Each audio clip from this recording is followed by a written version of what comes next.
Good evening, you're just in time for NTV Weekend Edition, our top stories.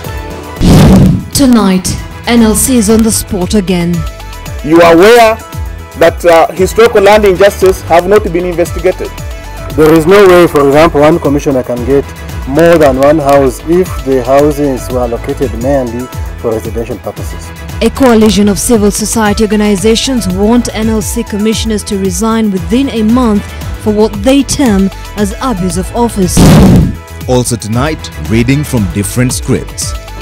Sasa juzi naona kama yule kijana alikuwa anasema ati kufanya kama umeshindwa. Usema kama wewe unakimbia peke yako. Umeshinda gani?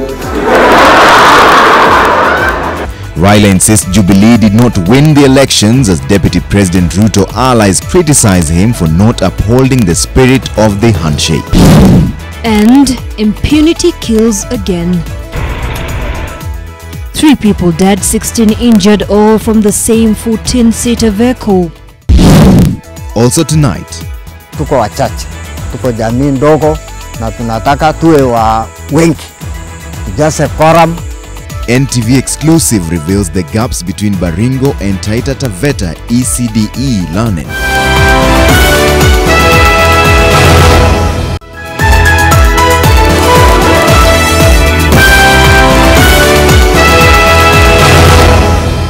All right, welcome to the program. Our sign language interpreter tonight is Flora Atieno. And we start off on a sad note where 3 people have died and more than 15 others injured in an accident along the Bomet-Kapalong Road in Kamureto area, Bomet County. Area residents there are urging the ministry in charge of roads to repair the road that they say has claimed many lives. NTV's Charity Mwangi has the details. The 14-seater matatu now lies an empty shell after the driver lost control while driving along the Bomet-Kapalong Road. Area residents gathered around the vehicle that had claimed 3 lives. Kulikuwa na gari ambalo lilikuwa limebeba abiria karibu 20 because kulingana na ile tarakimu tumepata ni kwamba watu 16 walifika hospitali hapa. The matatu seemingly lost control, did not hit any other vehicle along the way, nor any stationary object. This heightened the mystery of exactly what happened. Conductor ndiye alikuwa anaendesha hii gari. So inamaanisha kwamba yeye aliendesha gari kwa nguvu. Yani alikuwa anaendesha gari kwa nguvu kabisa. Ndio maana tire ikapast, ndio ikarol mara kadhaa chenye nilisikia. The security officials have condemned the recklessness on the roads, while residents blame the increase in such incidents on the poor state of the roads. Na chenye tunaomba BS wa road ambaye anajulikana kama Julius Korir atuwekee pumps hii barabara ya Kamureito kwenda mpaka huko Kirait, kwa maana hii barabara imejulikana sana, imeua watu wengi sana. At least 16 people have been admitted at the St. Monica Mission Hospital in Tenwek. Charity Mwangi, NTV. And away from that unfortunate scene, a coalition of civil society organizations now wants the National Land Commission reconstituted. The demand comes in the wake of the prosecution of NLC chairperson Mohamed Swazuri and his CEO Tom Chavangi last week. Other than the standard gauge railway compensation scandal for which they're facing charges, the CSOs say they have proof that a majority of the commissioners are complicit in other crimes. 6 years ago, they came together as they did today to mount pressure on former President Mwai Kibaki's administration to bring the National Land Commission to life. Najib Shamsan of the Coast State Land Actors even went as far as to sue the government for its failure to gazette the commission 2 years into the promulgated constitution. Today, they're a disappointed lot and have once again pulled together, but this time to call for the reconstitution of the NLC. The NLC, as presently constituted, having failed to live up to the ideals for which they agitated. To date, that process of normalizing leases held by foreigners for a period over 999 years has never been done. You are aware that historical land injustices have not been investigated. You are aware to date that the commission is yet even to repossess grabbed lands. But their grievances go far beyond the NLC's failure to live up to its mandate. They submit the NLC not only abdicated its responsibility to Kenyans, but commissioners are guilty of criminal acts. We also have a list of commissioners who were allocated houses under the National Housing Corporation scheme in Embakasi. And we do suggest that looking at the list, there is no way, for example, one commissioner can get more than one house if the housings were allocated mainly for residential purposes. They therefore want the man they once considered a friend and his entire team to pack up and leave within 30 days or get forced out. If they choose to take the safe path of what we are calling dignified exit, we will not make this information public. If they don't, then this information will be given to a group of people who have approached us and are desirous of petitioning Parliament. Following the arraignment of Swazuri, his CEO and several other lands officials, several changes have been made at the NLC, but the stakeholders are not satisfied, taking the view that a majority, if not all the commissioners, were complicit. More arrests could be in the offing, with the commission under investigation over the payment of 1.5 billion shillings to a private developer for a parcel of land in Ruaraka on which 2 public schools sit. Last week's prosecution of Swazuri, Chavangi and the Kenya Railways MD Atanas Maina is, however, in relation to allegations of illegal compensation for the standard gauge railway, payments having been made for railway reserve land. Olive Barrows, NTV. Now, the Jubilee Party is set to convene a retreat for members of Parliament next week to iron out the ongoing differences among political leaders within. Jubilee Party Vice Chairperson David Murade says the retreat is also meant to ensure that the party MPs toe the party line when handling government business in the House. There was not a single time when the President said it is not going to be, or that he will not support and campaign for the Deputy President. So we're finding it a bit unfair for sections of our leaders to divide our people. These are Riots people, these are Uhuru's people. When you say these are Riots people and these are Uhuru's people, what are you saying? Are you saying that Uhuru's people are not Riots people? No. There's no way Ruto can become president without Uhuru's support and without Uhuru's people. And away from politics, a businessman in Juja suffered extensive losses after fire burnt down 13 buses belonging to Chania Special Travelers Sacco that were in a garage at Kenyatta Road Estate in Juja, that's in Kiambu County. The owner of the buses, Joseph Kamau, said he received a call informing him of the fire at around 8 in the morning, and by the time the firefighters arrived, all the 13 buses, including a lorry, were already burnt. Well, the fire, whose cause is yet to be established, is said to have started from within the garage, with questions raised on how the fire destroyed the buses from inside. The police have launched investigations into the matter.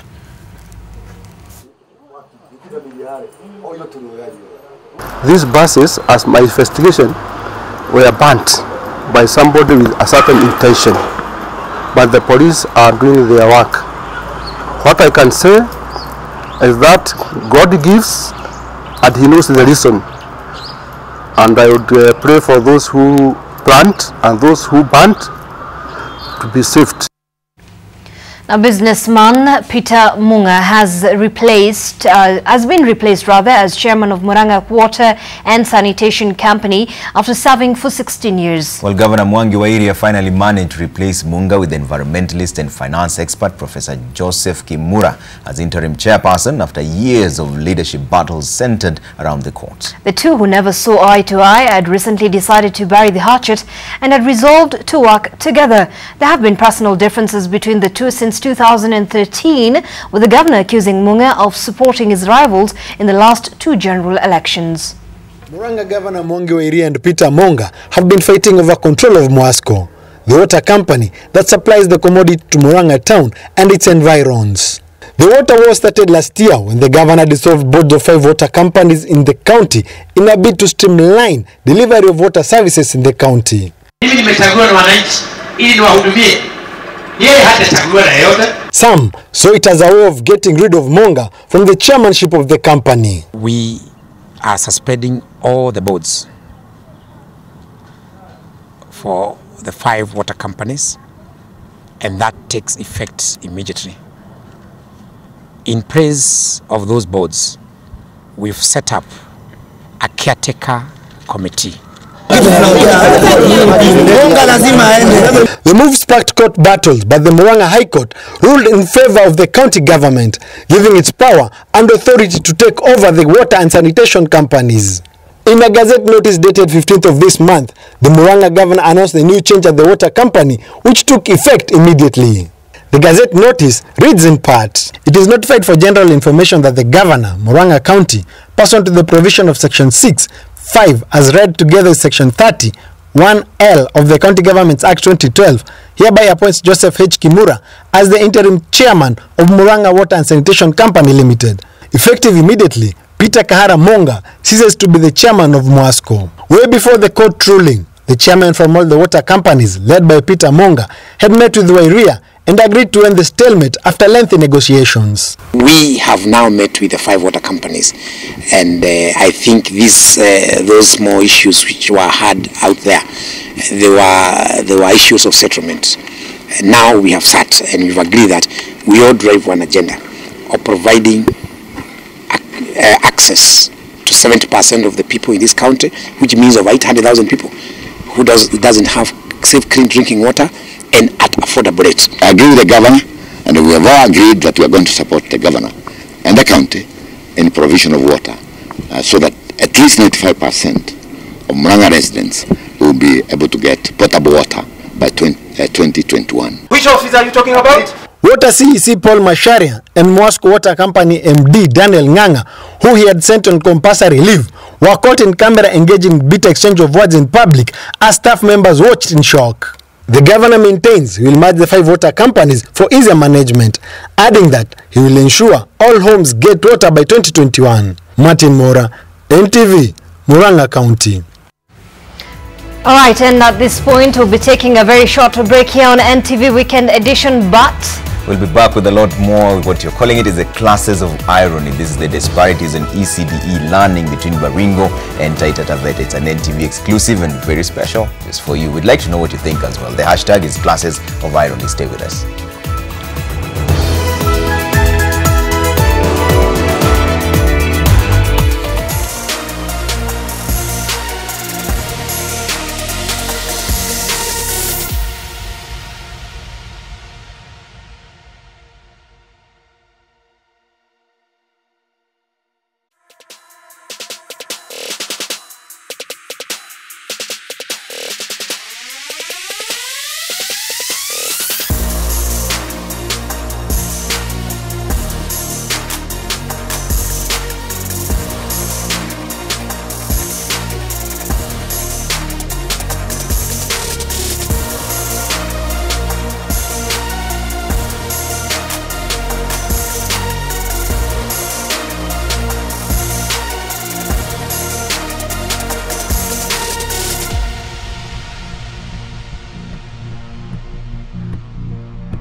Right, welcome back to the program, and of course we have that special feature story we had promised you.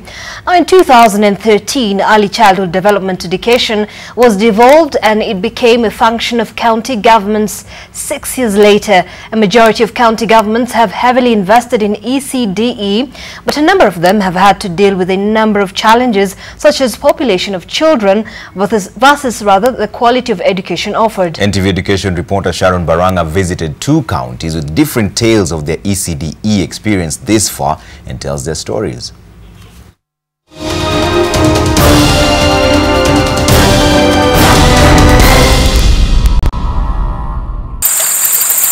Baringo County is a photographer's dream come true.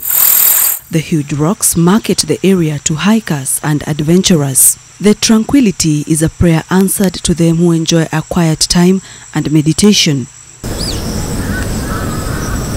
Loropil, the center of today's story, means Mahali Pazuri, a wonderful place. It is in Loropil 27 years ago that a girl was born, Rebecca Kararayo. Maisha yangu ni sisemi ni mbaya kwa sababu niko na watoto na niko na mama yangu. Kararayo's story is similar to that of many girls born in this county. She has had a difficult life, could not complete her primary education, and eventually got married while still in her teen years. Later, after having 6 children, her husband, her pillar, died 5 years ago, leaving her to fend for their children. A relative of her husband took her in, and together they had another child. Huwezi kaa na mtu na hauna mtoto wake. Sasa ndio nikaamua nipate mtoto wake mmoja ndio apate kunisaidia. 4 of her children qualify to join early childhood development class, but they are at home because of distance and finances. Nikilipia huyu leo anakaa, alafu nilipie ule. Huyu anakaa leo, kesho ule nimlipie ule mwingine, alafu mwingine aende. Ninajaribu tu mali ninaweza. Basi ingine shule, watoto ninafungia watoto wa shule, sina pesa ya kupeana. Aya, wanakaa nyumbani. Wengine wako nasari kuna kitu kidogo inatakikana tu. Kararayo depends on charcoal she burns from branches of the mathenge plant that has littered her compound. Proceeds from the controversial plant, perceived as poisonous to humans and livestock and introduced in arid and semi-arid regions of the country in the 1980s, is what has been feeding her family. She used to burn the charcoal with her husband. Losokol Vario, an elder here, tells me the Ilchamus community believes in getting many children. Tukiwa Ilchamus, sisi ni watu wachache, alafu kusaa yetu bado tunasaa kama samani. Watoto 9, 8, 6, 4 mwisho na kuenda mbele. Kwa sababu tuko wachache, tuko jamii ndogo na tunataka tuwe wa wengi. Tujase koram, alafu makabila zingine asishinde sisi hata kwa kura. And they have reasons as to why they are opposed to family planning methods. Samani na saa baka mama mwenyewe na kusha mbegu. Tunawananga hii wa mama kama naenda kupanga usasi. Pengine inafanyiwa operation, inapasuliwa kwa tumbo. Alafu hiyo tumbo narudia yesa yote na kwa mgonjwa ya nini? Na kwa kansa ile ya tumbo. Hiyo ndio tunawananga mbaya. Kuna madawa na kunywa, anaenda kukaa kwa tumbo, naweka kinonda kwa tumbo. Sijui madawa ya kupanga usasi namna gani. Even though Kararayo is still struggling to take her 4 children to an ECD center, something new is happening a few kilometers from her neighborhood that might eventually change her story. Early childhood development centers are sprouting and bursting with life as their numbers increase. They are receiving more pupils.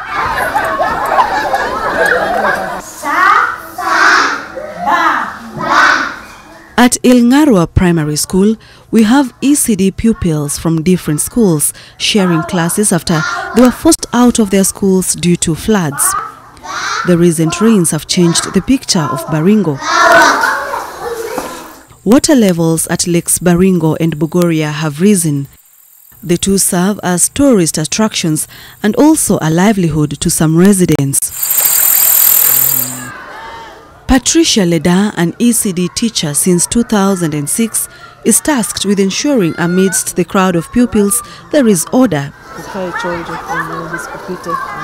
She started this journey as a volunteer, and it was a struggle convincing parents to take their children to school. Kuna wale wachache ambao wazazi wanapenda tu kwenda ulevi. So area ende ulevi mtoto akashikie ule mdogo nyumbani. Na ana hope ni huyu mtoto mwenye ametosha kwenda ECD ndio atakaa.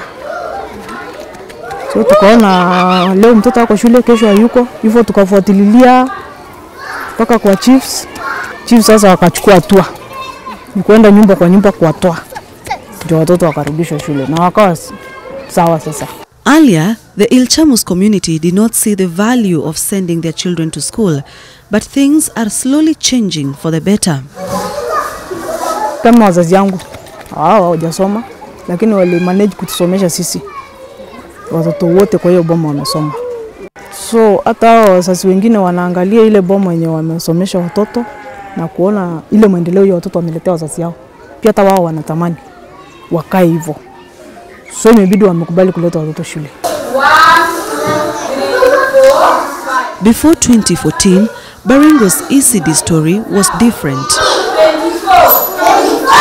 Before 2014, watoto walikuwa wengi. Kama sisi tulikuwa na watoto zaidi ya 150. So wakati county government ilikuja ka chip in, that was 2014 February. Wakaanza kuajiri walimu na kwa hiyo process watu wengi wakaanza kufungua mashule ECDs kwa sababu walisikia walimu wanaajiriwa. So the nearest village kuna kashule imewekwa hapo. So hizo zingine zilipofunguliwa idadi kaanza kuteremka. Sababu kama mtoto anaishi karibu na hapo si anapelekwa hapo. Samani tulikuwa na ECD centers 4. Na kwa saa hii zimeongezeka, zimefika karibu 10. But they also have a set of their challenges. Learning materials. Hiyo unajua sasa itabidi unajitafutia wewe mwenyewe. Unajinunulia karibu kila kitu. Sababu county government walijenga darasa, hakuna kitu kingine tunaona. Kama hizi new curriculum. Hiyo tuko kwa gisa tu. Kuna kitu tunaelewa hapo, hatujaitwa tuambiwe inafanya hivi na hivi. Initially, parents used to pay the ECDE teachers, but county governments took over after early childhood education was devolved, though the county governments prefer the Teachers Service Commission to handle payment of the teachers. Although the payment was a little bit low, now we have scaled it. Those that are not trained per se, but were found by the county government working in the sector, were paying 7,500, whereas those have certificates, they're paying 9,000. And those that are having diploma, the diploma holders, were paying 10,000.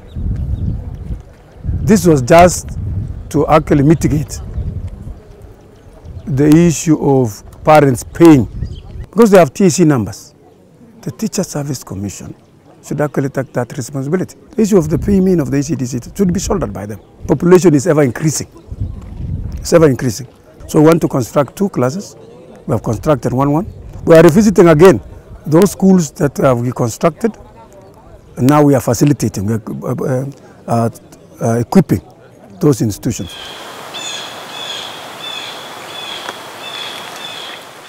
Miles away from Baringo County is a land that is identical to Baringo.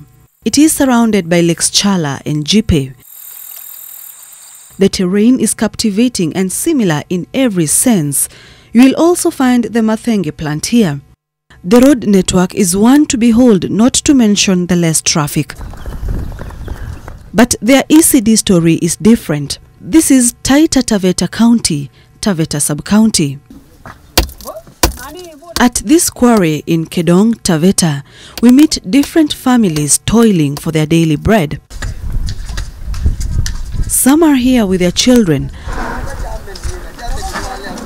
Unlike Baringo, a majority of families in Taveta have opted to have less than 3 children.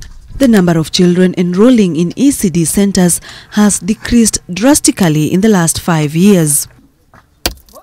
Priscilla Mwingi, a mother of 8, frequents this place. She has to break stones before she can pocket a few shillings that will help feed her children and grandchildren.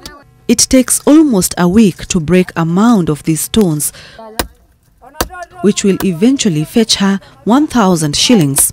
Priscilla does not want any of her children to have more than 2 children. In her own words, it is a burden that will trap them in a cycle of poverty. Mambo siku hizi yamekuwa magumu, si kama pale tulikuwa tunazaa, tunalima mahindi shambani, tunavuna, tuna ng'ombe. Sasa hii hakuna mahali unaweza fuga ng'ombe, hata ng'ombe 2. Kuna mapato siku hizi unaweza lisha watu 4 5. Naona mtu amezaa watoto 2, mtu amesitisha ni watoto 3. Of her 8 children, none has a stable source of income. Daniel Ndolo is Priscilla's son. He has 2 children and says he will not have more. He also works here together with his mother. Sio hapa kuna vijana wengi hapa nafanya kazi. Hata kufika nyumbani ushiriki na mama. Ndio maana nakwambia kuzaa sasa ni ngumu. Men and women of Kidong area frequent this quarry daily in order to raise some money for their daily bread. It is the tough conditions and the intensity of work that has made some of them make that critical decision of not having more than 2 children. John Wambua, an elder here, is opposed to sentiments held by a majority of young people choosing to have fewer children. Sisi wenyewe kama hivi tumejikakamua tukazaa, lakini vijana saa hii mtu anaangalia nikizaa kama watoto 4 au 5 nitawafanya nini?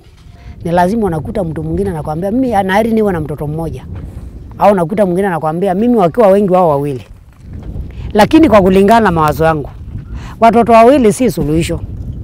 Suluhisho ni ufanye kazi, utafuta angalau uwe na watoto 4 au 3. Bahati mbaya itokea ajali, pengine mtoto wako alikuwa amesafiri kwenda pahali, si una mtoto mmoja yani amekuja amepata ajali amekufa, wewe utabaki na nini? Good morning. St. Patrick's Kimala Primary School is already feeling the effects of a decision made by people in Taveta sub-county. The population of ECDE learners has continuously dropped over the years. And here we learn that apart from the harsh economic times that everyone has been mentioning, there is an increase of broken marriages and men who are not ready to take up responsibilities of bringing up their children. We are told this has led to a majority of women to start using family planning methods secretly without the knowledge of their husbands. Wanafanya katika siri kubwa sana, kwa sababu wengine hata wakijulikana. Ni jana tu nilikuwa na share na mmoja anasema akiwa ndani anafagia kitabu yake ikawa imeanguka mahali. So ilipokuwa imeanguka mahali, yule mzee ajui kusoma kama mzee, kwani kaka kitabu kadogo hivi ni kanini? Akamwambia ni kitabu cha watoto cha hospitali. Sema si unaenda unadunga masindano yako hapa si unadunga masindano yako hapo. So unaona ni kitu ambacho mzazi wa kike anaenda kukifanya kisiri bila mzee kujua. Baba hataki majukumu. Mama anang'ang'ana na ule mzigo wa kulipa ile ada, inafika mahali analemewa na baba hataki kuchukua jukumu lake vilivyo. Tutasema hiyo tendo la kutelekezwa liko Taveta kwa wingi na linachangiwa na ulevi. Mali pengine tutasema ni uzembe wa vijana wetu wanavyokuwa, wanakuwa kijua kwamba kuongeza mtoto ni rahisi lakini sio kubeba majukumu. Sasa imewalemea sana wale wa mama. In life, once a child is born, they're exposed to a number of tests. A baby crying at birth is the first test. A baby crawling and eventually learning to stand on their 2 feet is also a test. A baby learning to make the first syllables is another test. and therefore tests are part of the cycle of life, and as such, anyone going through them needs quality guidance. This starts from home before they enroll in a school. Hii unaonekana ukizaa watoto zaidi ya 4, yani ni kwamba umefanya kosa katika jamii. Watu wanaanza kukuuliza, kwani una shida gani unazaa watoto wengi? Wewe uone hata matajiri siku hizo wanazaa watoto wawili tu, wewe maskini ndio unazaa watoto wengi. 5 classes in this school are empty because of the dwindling population of learners. The effect has gone all the way up to upper primary. This is one of the classes at St. Patrick's Kimala that has been empty for the last 7 months. And if you look around, we have empty seats of children who are supposed to be using this class and teaching aids all around, but no children. Na pia ukienda katika shule nyingi, unapata watoto ni 15, 16, na ni shule ilikuwa inabeba watoto 40 ama watoto 50. 6 like a spoon, eat. 6 like a spoon, eat. Hii shule tukichukua kama sehemu ya chekechea ilikuwa na streams 3 ambao tulikuwa na baby class, nursery na pre-unit. Sasa hii wako PP1 na PP2 ambapo ni streams 2 tu. Ila hata tangia mwaka jana hao baby class hawakuwepo. Kwa hivyo ilibidi wafunge darasa moja watumie haya mawili. Wazazi wa kiume wametekeleza majukumu yao. Ukienda mikutano ya imeitwa ni baraza, community baraza, utapata wamama ndo wanaenda. Ukienda ni mikutano ya shule, juzi tu nilikuwa na mkutano, ukiangalia around 85% kina mama, nilikuwa na wanawake 53 na wanaume 3 peke yake. Unaona, huo ni mkutano wa shule, umeita wazazi, unataka uongee nao kuhusu mambo ya watoto, but wazazi wa kiume hawapo. So ukiketi na akina mama ukijaribu kuwauliza mbona wakina baba pengine hawaji mikutano, ama mzazi anakuambia mwalimu acha tu. Yani mwalimu kwa kweli hata watoto nafikiri mwalimu nitaongeza tena. So mnajaribu kupiga pale story, mnacheka, mwambia sasa usipoongeza uone kazi yangu mimi nitaenda nyumbani. Mwalimu acha iishe tu, lakini hii hali tunapitia ni hali ngumu. In Baringo, due to the high population of children, we have learners who share desks. Space here is a luxury. While in Taita Taveta, due to the low population of children, everyone has their desk. Space here is a right. The population of children enrolling in ECD centers in Taveta has been dropping annually. In 2016, children enrolled in ECD centers in Taveta were 5,581.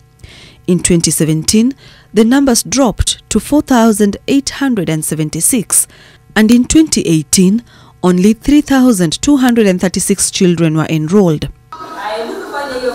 In Baringo South Sub-County, the population of children enrolling in ECD centers has been rising.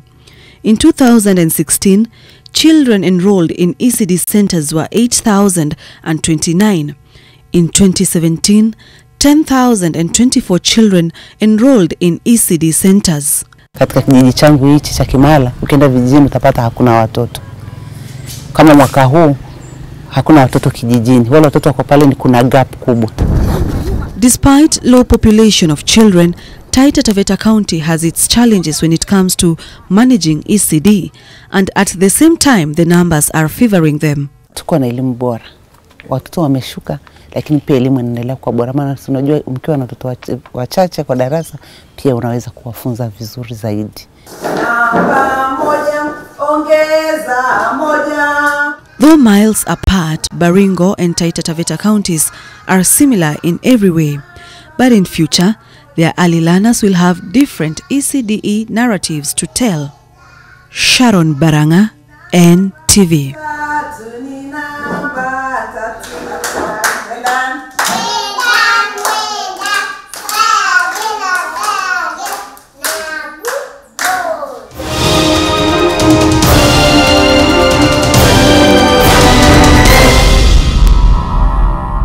Well, brilliant reporting there by Sharon Baranga, our education reporter, and Robert Gishira on the disparities. She's been telling the story of Baringo's overpopulated ECD classes and the Taita Taveta's closure of classes over lack of pupils, and the reasoning behind that. The hashtag you're using is classes of irony. Let's start off with Victor Onyango here, who says if possible let a lot be done in that area, e.g. having boarding, ECDE to contain learners. Obnoxious cultural practices should also be shaded off. We have another one here, Dismanas, who says Kenyan leadership needs to wake up from the slumber.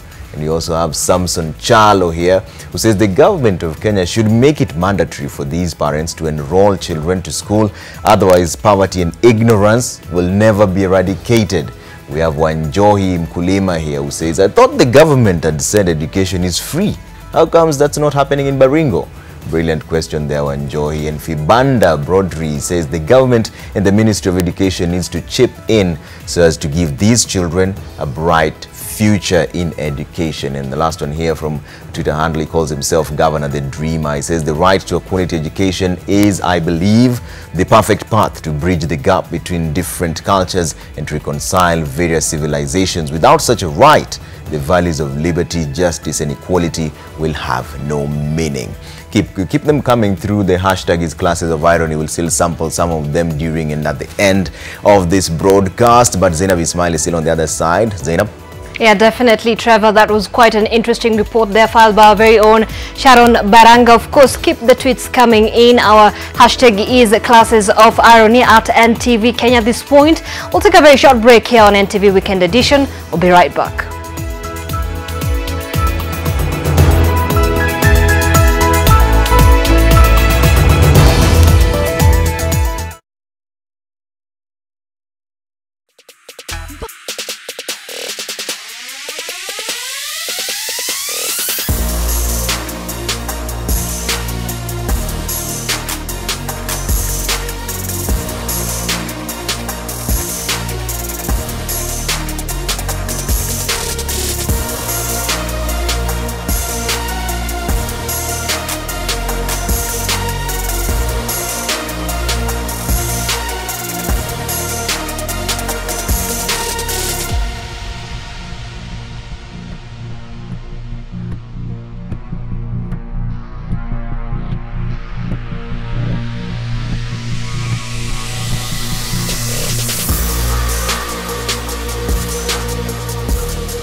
And thank you so much for staying with NTV Weekend Edition. Let's talk about a bit of politics here. And ODM party leader Raila Odinga insists that the Jubilee party did not win the 2017 presidential election.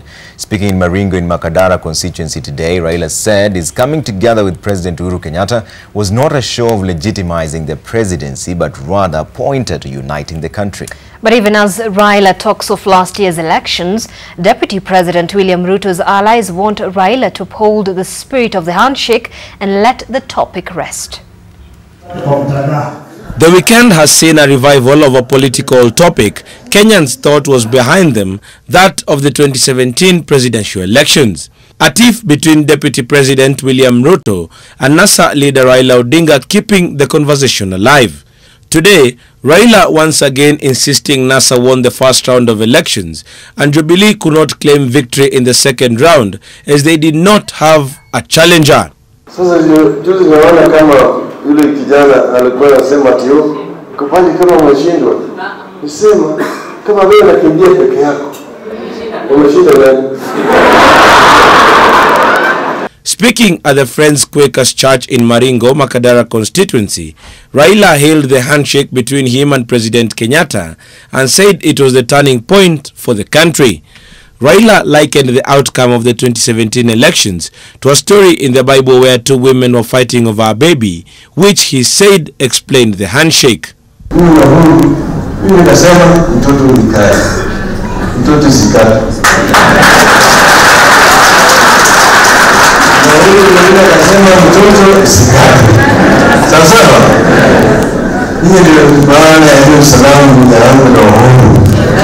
Ati mtoto naitwa Kenya bali hai. Kanisa na viongozi wake. But with the latest tirade, Elgeyo Marakwet Senator Kipchumba Murkomen accuses Raila of going against the spirit of the handshake by still speaking about the 2017 elections and his frequent attacks on DP Ruto, calling on him to stop. Tangu washikane na Mheshimiwa Raila Odinga ya kwamba yeye ataongoza nchi kwa njia ya heshima. Na kwa hivyo sisi tunaomba tu pia aonyeshe hiyo heshima, arudishie heshima. Sio ati saa yote anaambiwa kulikuwa na crocodiles unajua yeye ni declark sijui kura iliibwa. I think we are past that as a nation. Odinga's and Ruto's frequent attacks on each other have sparked talk of a duel in 2022 as President Uhuru Kenyatta prepares to exit the stage. Kennedy Buredhi, NTV. Now, the government has commissioned water projects worth over 1 billion in northern Kenya over the last 2 days. These are Isiolo Water Supply, Rumuruti Water Supply, Habaswein Water Supply and Anaole Water Supply. Well, the water projects are among measures towards realization of President Uhuru Kenyatta's Big Four agenda, as NTV's Nurdin Elmoge reports from Wajir. Residents of Anaole location have a reason to celebrate. They have long sought clean water supply, and this time they feel their dream could come true. All efforts to find water in Anaole, including drilling of boreholes, has failed. The government has now pumped 97 million shillings to get piped water from Eldas town, which is 25 kilometers away. Watu area hii ni watu ambao mfugo yao wamemalizika wakati ya El Nino, ndio wamekalishwa hapa baada ya kukosa mali yao. Hawana shamba. So hiyo maji ikipigwa kutoka Eldas inawekwa diesel hapo katikati, tena inawekwa diesel lingine mpaka ibandishwa milima tena diesel ya 3. Kidogo wananchi wameshinda kumudu hiyo gharama. Na hii maji sasa ikiwa imefika hapa, wamama wapate nafasi ya kufanya kazi nyingine katika jamii yao, kwa sababu kutoka hapa mpaka Eldas inaweza kuwa ilikuwa inachukua zaidi ya siku nzima. And supply water to almost 5 centers all the way from Eldas, Majabo up to Anaole. And with that we are saying we are able to actually do away with our water tracking, which the county government as well as the national government has been undertaking in these 5 centers. Ile defect liability period, contractor waliongea hapa, wamemaliza kazi yao. Unaona wanalalamika, wanahitaji mafuta. Kwa hivyo unawasihi pia kama itawezekana, it should be also a pilot project for Eldas constituency, ili tukone, kwa sababu town tuko na maji nyingi sana. Hii ikisifika, hiyo pia itasifika. Mheshimiwa Waziri na Mheshimiwa Governor, kuhakikishia nyinyi ya kwamba huyu mradi sisi tuta take over hii project, maintenance cost na kila kitu sisi ndio tutategemea, tutafanya tukiwa county ya Wajir. Local security coordinators have welcomed the water project, saying it's likely to address conflict which can be attributed to the scarcity of resources, among them water. Nurdin Elmoge, NTV, Wajir County.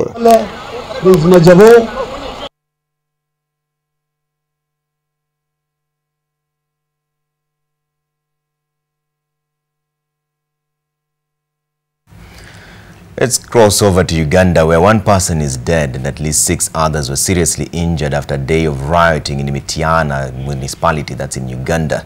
The victims met their fate when residents engaged in running battles with the police to protest against the brutality meted out on their area MP Francis Zake recently. Zake was one of the 2 MPs seriously injured last week alongside Robert Chagulanyi, properly known as Bobby Wine. The injured have been rushed to Mitiana Hospital for medical attention. Here now are the details.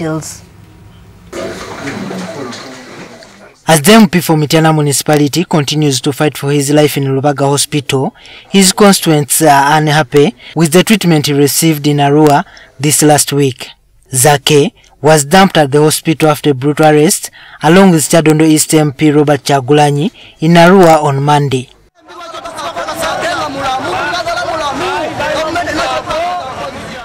Mityana municipality was today the scene of running battles with police to protest the brutality meted out against their MP.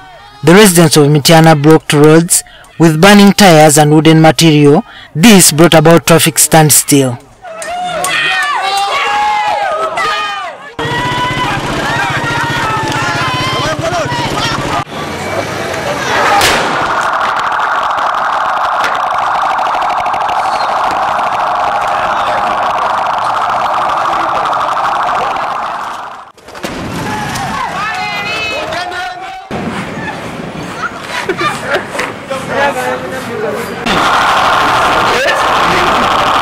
While dispersing the rioters, a police officer opened gunfire on a taxi carrying passengers, killing one instantly and injuring 6 others, according to police spokesperson Emilian Kaima.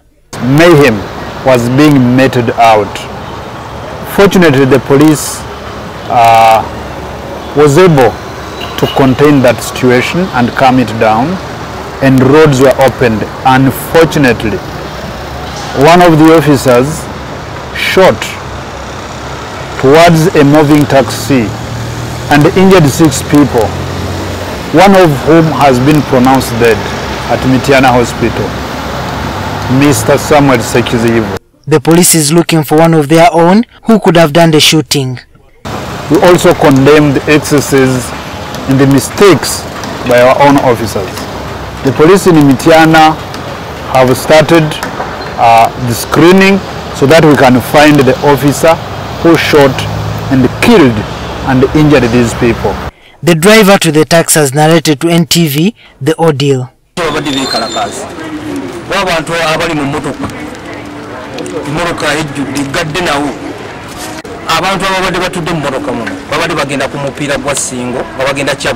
Police has confirmed that 23 people have been arrested and are currently detained in Mityana.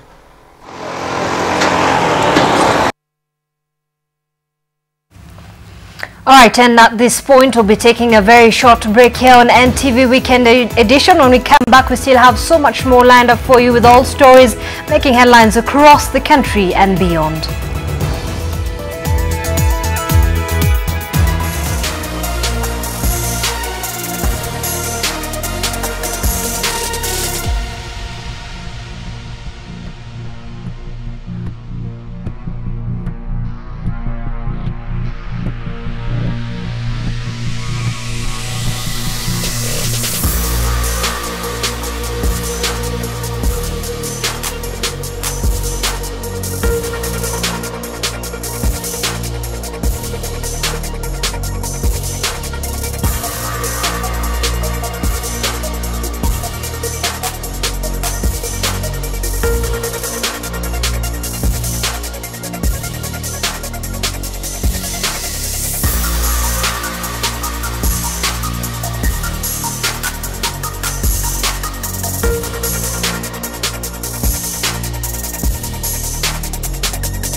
Well, thanks for staying with us. Deputy President William Ruto has endorsed the creation of a political federation for the countries of East Africa as a way of boosting the economic growth of the region. Ruto made the remarks at a dialogue on the future of East Africa held in Kampala this morning.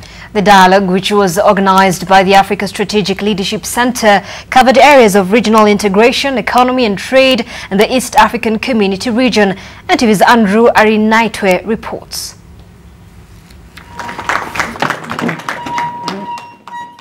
Different political leaders and prominent figures in the business sector graced the dialogue on the future of East Africa, which tackled regional integration, economy and trade under the Africa Strategic Leadership Center.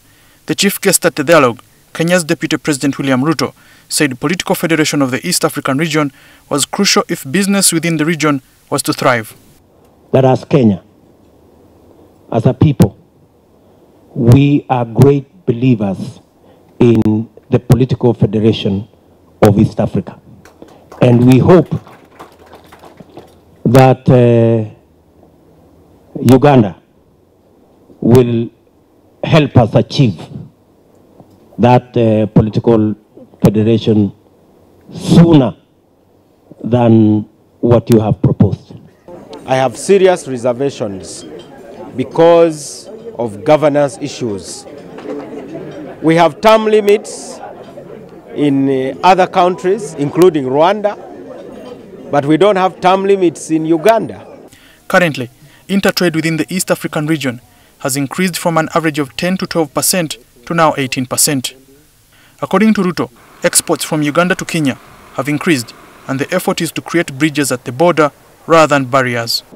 The European Union have put together 27 countries, 500 million people, and they negotiate as one. Why are we finding it difficult? Yet they have bigger stakes. They have a bigger economy.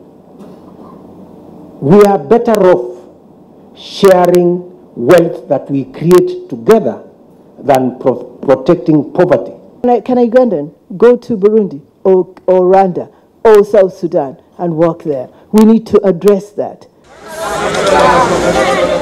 While many private businesses appeared optimistic, interest rates continue to bite.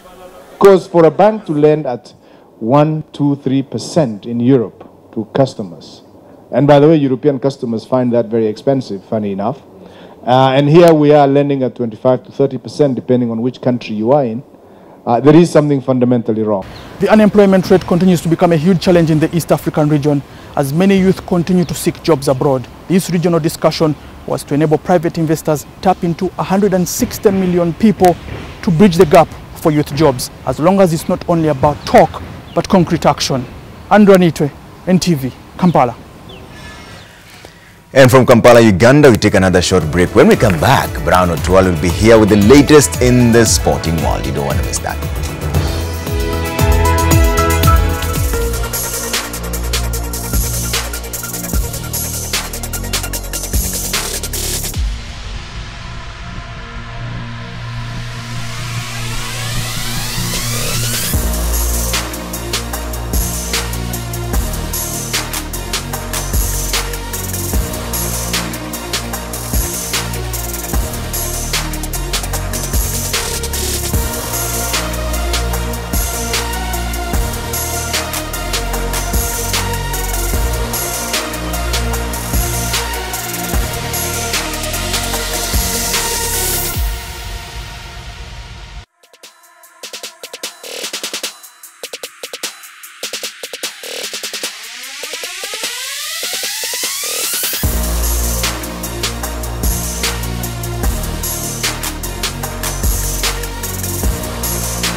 Let's have a look at the day's sports news. Welcome, my name is Brian Otwal. Gor Mahia have been given a reality check by Rwanda's Riots Sports, losing 2-1 in a CAF Confederations Cup group game played under the floodlights at Kasarani Stadium. Gor, who needed just a point to sail into the quarters, still lead Group D, but now head into their final group game against USM Alger in a less secure position. Played in the Rwandan league, so Rwanda's Riots Sport, who endured logistical challenges ahead of the game against Gor Mahia, started Wababang with Caleb Bimenyimana taking advantage of luck.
Their 6th win in a row in the Kenyan Premier League with a 2-0 win over host Kariobangi Sharks at the Kamtoyoyo grounds. Boniface Mushiri scored the lone goal as 11-time champions Tusker FC edged out Zuke Richo 1-0 at Roraka grounds to collect their 11th win of the season and lie in position 5. At the Bukungu Stadium, Posta Rangers beat visiting Ulinzi Stars 1-0 thanks to Calvin Odongo's goal. Meanwhile, Vihiga United drew 1-1 with Kakamega Homeboys at the Mumia Sports Complex. On Monday, Wazito host Chemelil Sugar at the Kanyeta Stadium in Machakos.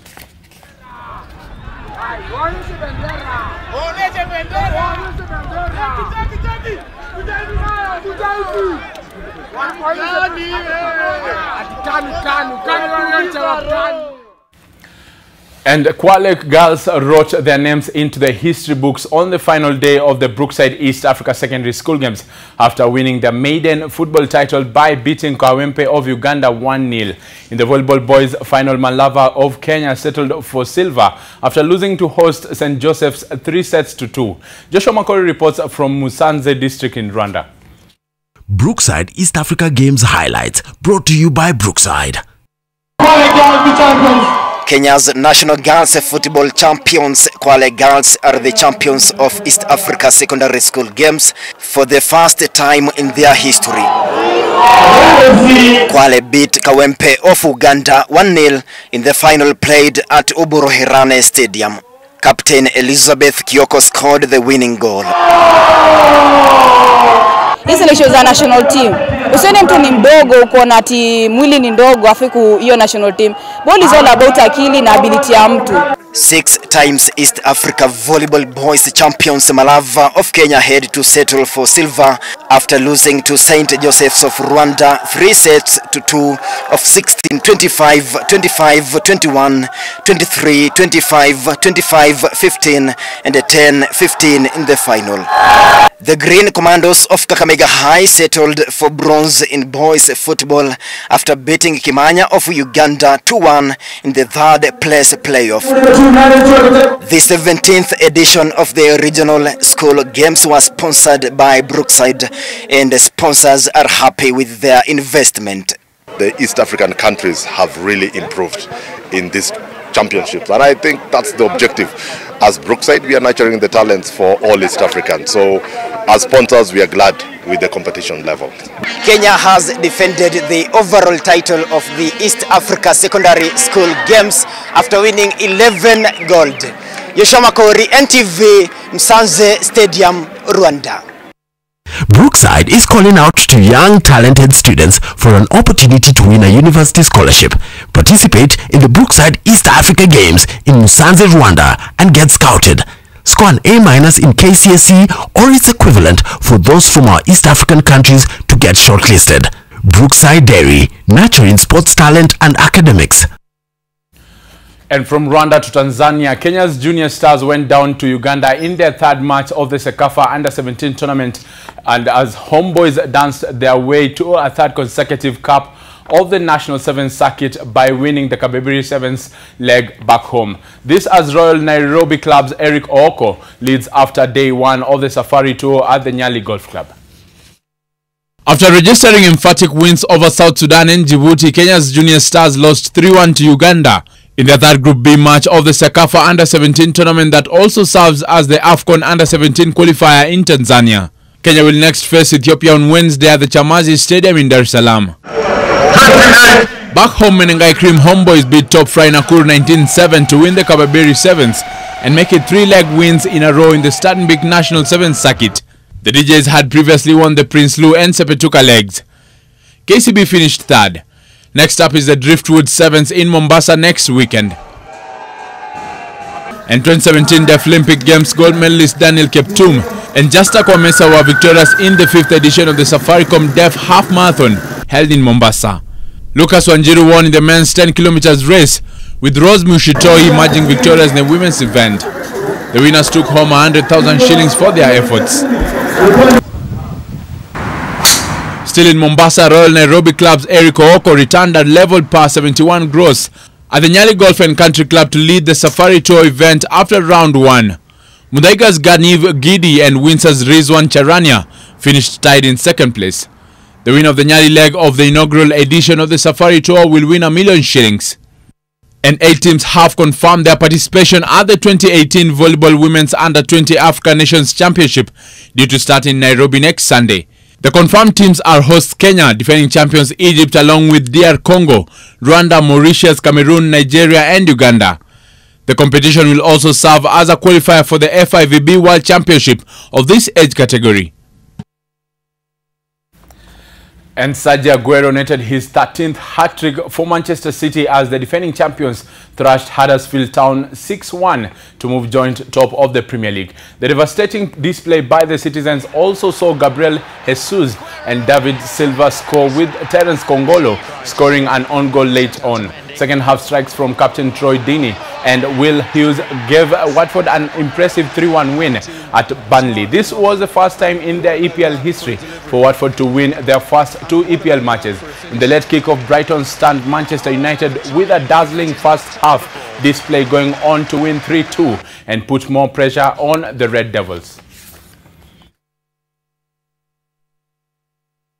To Cincinnati, and Novak Djokovic and Roger Federer will battle it out in the final of the Cincinnati Masters at 11 p.m. tonight. Djokovic overcame a battling Marin Cilic 6-4, 3-6, 6-3 to reach his 6th Cincinnati Masters final, while Djokovic, who has lost all 5 of his previous Cincinnati finals, was not at his best in a match that stretched for 2 hours and 32 minutes. The Serb came through on the big points. Federer enjoyed a less taxing route to the title match after his semi-final opponent David Goffin retired with a shoulder injury. Federer had taken the first set 7-6 and it was 1-1 in the second when Goffin called it a night. On that note, we end our sports. Have a lovely night. My name is Brian Otwal.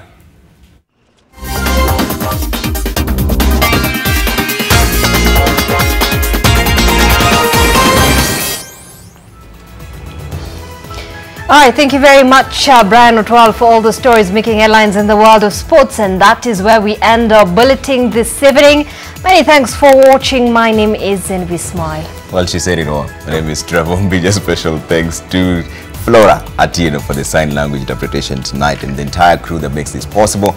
We'll see you again tomorrow on NTV Tonight with the latest. Good night.